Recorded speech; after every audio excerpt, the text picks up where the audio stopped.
Hello friends, I am Azad and welcome to my channel the Gen Z teacher. আজকের ভিডিওতে আমরা আলোচনা করব ডাব্লিউবিএসএসসি এসএলএসটি 9-10-এ যে ভেরিফিকেশন হবে তাতে কী কী ডকুমেন্টস লাগবে। 11-12-এর ভেরিফিকেশনের সময় আমরা দেখেছি অনেক ক্যান্ডিডেটসকে ভেরিফিকেশন না করিয়েই ঘুরিয়ে দিয়েছে। চলো দেখে নেই কী কী ডকুমেন্টস অ্যাকচুয়ালি লাগছে। Documents, testimonials, certificates to carry original as well as one complete set of self attested photocopy. মানে যতগুলো তোমার সার্টিফিকেটস, টেস্টিমোনিয়ালস, ডকুমেন্টস আছে এগুলো কী করবে, অরিজিনাল নিয়ে যাবে, সাথে প্রত্যেকটার কি এক কপি করে জেরক্স নিয়ে যাবে, মানে একটা সেট নিয়ে যাবে। কিন্তু আমি বলবো তোমরা একটা না, দুটো সেট নিয়ে যাবে, প্রত্যেকটা ডকুমেন্টসের দুটো করে কপি নিয়ে যাবে। Application ID, roll number, application form and this intimation letter. তোমরা যে অ্যাপ্লাই করেছিলে, যে ফর্মটা পেয়েছিলে সেটা নিয়ে যাবে।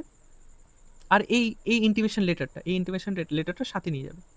Name and photo identity, voter ID card, Aadhaar card, PAN card, passport, anyone from the above. এগুলোর মধ্যে কি যে কোনো একটা, কিন্তু আমি বলবো যে প্রত্যেক ডকুমেন্টসই নিয়ে যাবে তোমরা, আর প্রত্যেকটার জেরক্স। আর জেরক্সগুলো কি সেলফ অ্যাটেস্টেড থাকবে। Date of birth, Madhyamik admit card, date of birth certificate, দুটোর মধ্যে কি একটা নিয়ে গেলেই হবে। EWS class, caste category, valid EWS class caste certificate from competent authority of Government of West Bengal. Candidates with EWS certificates of both FY financial year 2024 to 25 and 2025 to 26 must bring the same. The acknowledgement slip in RO submission of EWS application form should also be brought. এবার দেখো, যাতে EWS certificate অথবা কি any caste certificate আছে, ধরো ST, SC অথবা কি OBC, তারা কি করবে, তাদের অরিজিনাল সার্টিফিকেটটা কি সাথে নিয়ে যাবে। ওবিসির ক্ষেত্রে বলি, অনেকের ওবিসি এ থেকে বি হয়েছিল, বি থেকে এ হয়েছিল, তারা কি করবে, তারা দুটোই সার্টিফিকেট নিয়ে যাবে। যদি আগের সার্টিফিকেট না থাকে তাহলে জেরক্সটা নিয়ে যাবে। কেন বলছি, কারণ তোমরা দেখো এই পয়েন্টটা দেখো, 1 number point, all the above documents should have been issued on or before 21st July 2025. In case of continued EWS, the application before the competent authority should be on or before 21st July 2025. প্রত্যেকটা documents, এই ওপরের প্রত্যেকটা documents কি 21শে জুলাই 2025 মধ্যে কি issued থাকতে হবে। তাই বলছি আমি কি, তোমরা এই আগের ডকুমেন্টসে যদি জেরক্স থাকে ওটা অবশ্যই নিয়ে যাবে সাথে, ওবিসির ক্ষেত্রে। আর ইডাব্লিউএস এর ক্ষেত্রে কি, তোমরা দুটো ফাইন্যান্সিয়াল ইয়ারের সার্টিফিকেট নিয়ে যাবে, 2024-25 আর 2025-26। আর তার সাথে কি অ্যাকনোলেজমেন্ট স্লিপ, ওটা অবশ্যই নিয়ে যাবে। Physically handicapped candidates, physically handicapped ক্যান্ডিডেটসগুলো কী করবে, তাদের যে সার্টিফিকেটটা আছে, তাদের যে পিএইচ সার্টিফিকেট সেটা নিয়ে যাবে।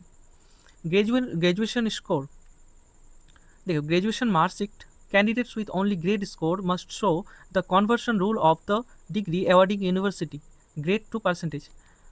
তোমরা যে মার্কশিটটা পেয়েছো, যাদের পার্সেন্টেজ আছে, যেমন পুরনো ক্যান্ডিডেট, ওদের তো পার্সেন্টেজের রেজাল্ট ছিল। তারপর আমাদের গ্র্যাজুয়েশন এক্সাম যখন সেমিস্টার ভিত্তিক হয়ে যায়, তখন আর কিন্তু পার্সেন্টেজের রেজাল্ট আসে না। তারপর কি হয়, তারপর সিজিপিএতে রেজাল্ট আসে।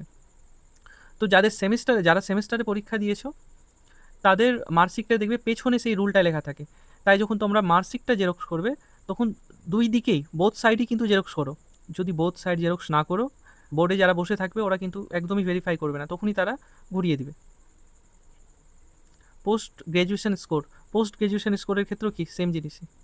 Teacher training credentials, teacher training marksheet and a proof to the effect that the institution is recognized the competent authority NCT RCI.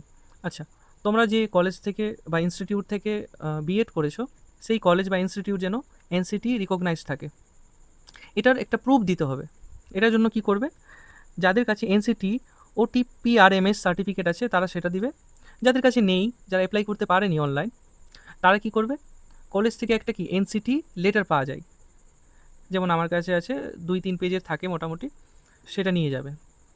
আরেকটা জিনিস, ক্লাস 11-12 যে প্রবলেমটা দেখা দিয়েছিল, অনেক ক্যান্ডিডেটকে কী করেছে, ভেরিফাই করেনি। কেন, কারণ তাদের কাছে বোনাফাইড সার্টিফিকেট নেই। তাই তোমরা যখন কলেজে যাবে এনসিটি লেটারের জন্য, সাথে কি বোনাফাইড সার্টিফিকেটটাও নিয়ে আসবে। Prior teaching experience, approval letter from competent authority DI office in case of West Bengal mentioning the date of initial joining. Candidates must also provide adequate proof that they are working in substantive posts in a govt-aided, govt-sponsored school at the secondary or HS level prior teaching এক্সপিরিয়েন্সের number পেয়েছে, তারা কি করবে, DI office থেকে কি ওই approval লেটারটা নিয়ে যাবে।